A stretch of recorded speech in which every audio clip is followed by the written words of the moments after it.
লোকে আমার থেকে চকলেট কিনবে না তো কার থেকে কিনবে? আমি তো সবকিছু সস্তায় বিক্রি করি। এই দেখো, আপেলটা এখনো ভালোই আছে। আরে, আঙ্গুরগুলোও তো ভালো আছে। ভালোই হলো, এগুলো দিয়ে আজকে ক্যান্ডি তৈরি করব। আরে, কে যেন আসছে। এই, তোমরা কি এগুলো ফেলে দিতে যাচ্ছ? দাও, এগুলো আমার কাছে যাও, আমি এগুলো ফেলে দিব। আরে, ওটা আবার ধরে আছো কেন? দাও দাও। দেখেছো মহিলাটা কত ভালো। আমার তো ভালোই হলো, এগুলো দিয়ে এমন চকলেট বানাবো না। সবাই আসো, সস্তায় চকলেট খেয়ে যাও। চল তো, ফলের চকলেট খেয়ে দেখি। আসো, নামমাত্র দাম। এক পিসের দাম কত?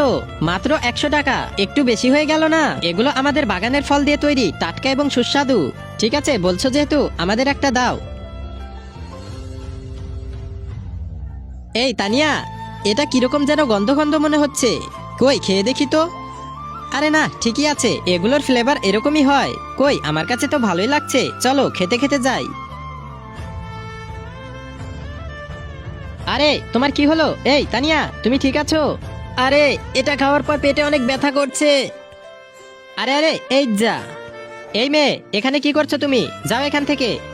আমি ফেসবুকে আপনার এই ব্যবসাটি দেখেছি, এটা আমার অনেক ভালো লেগেছে, আমিও এটা করতে চাই। আপনি যদি এই ব্যবসাটি আমাকে শেখান, এর জন্য আপনাকে টাকা দেব। তুমি একদম সঠিক জায়গায় এসেছো।